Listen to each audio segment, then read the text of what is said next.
Buongiorno cari amici, benvenuti anche oggi a una piccola live splash del vostro Marietto veneziano. Oggi parleremo di una delle maggiori qualità e caratteristiche di un esoterista, e cioè la pazienza. Quando una persona deve o vuole entrare nel cammino esoterico, la prima cosa è la pazienza. Ma prima di fare questo, il vostro Marietto veneziano vi vuole chiedere di iscrivervi al canale YouTube di Hildegarda, al canale YouTube del vostro Marietto veneziano.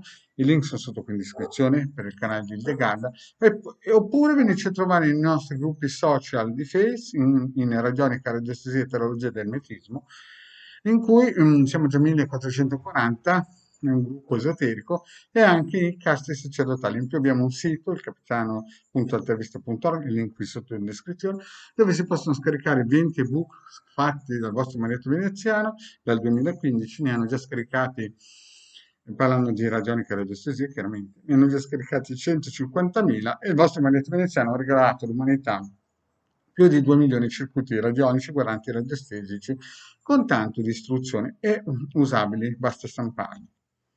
In più c'è una sezione shop dove si possono comprare ad esempio questo amuleto talismano da 150 euro più 10 euro di spedizione, che sono programmabili con delle aggiunte di 10 euro ogni programma. E c'è altro materiale di Hildegard Manettorietà. Vi ricordo anche che questa sera, che è lunedì, alle 21:30 nel canale di Hildegard abbiamo i sibili interattivi gratuiti. Bene, partiamo un po' col discorso della pazienza, perché quando uno si approccia all'esoterismo, l'ho detto tante volte, ci si avvicina, se non è per canone, ci si avvicina perché si è tentato a bussare tutte le porte dell'avvocato, notaio, dottore, psichiatra, psicologo, sacerdote, vescovo, forze dell'ordine di ogni grado, magistrato, insomma di tutto. A un certo punto si arriva, alla fine si bussa alla porta di un esoterista che si pensa sempre che sia il migliore, no? Perché chiaramente si cerca la via migliore. E molte volte però devo ammettere che gente che è arrivata da me aveva passato altri esoteristi che avevano promesso male molte. Allora, come sempre spiegato un marito veneziano, ci vogliono 9 lunazioni per qualsiasi rito operativo di separazione, di unione, di abbondanza, qualsiasi cosa, minimo 9 mesi, perché deve essere come un seme buttato in un campo, deve germogliare, deve uscire un bambino spirituale eterico importante. Certo, c'è chi promette 28 giorni di camminare sull'acqua, ma questo non è il caso della magia vera, no?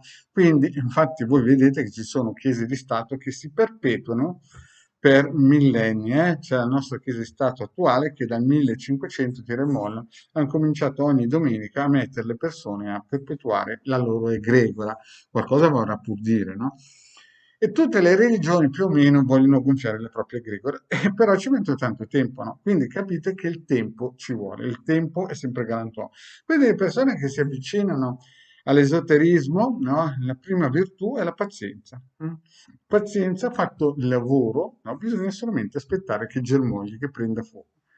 Se un lavoro è fatto bene, passeranno anche 20 anni, 30 anni, 40 anni, ma alla fine arriva a bersaglio. Se una fattura, anche ci sono fatture che sono state lanciate da bambini di 7 anni che sono arrivati dopo 15-20 anni, e quando sono arrivati sono state come degli tsunami o bombe atomiche di 50 megatoni.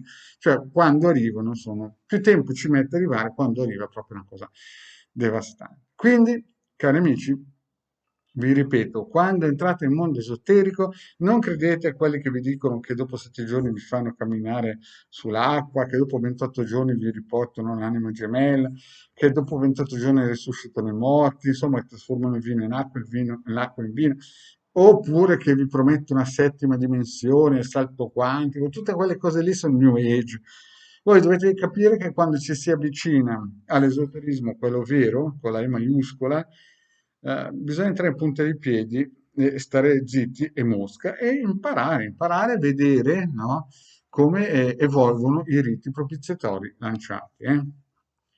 Questo è il più grande segreto che possa esistere, la pazienza, e lasciate stare il buonismo, la legge di attrazione, queste cose qui creano solamente, ve l'ho spiegato in altre pillole, delle cose negative da un'altra parte, no? Voi dovete essere giusti e pazienti. Bene, cari amici, grazie di avermi ascoltato e alla prossima, ciao.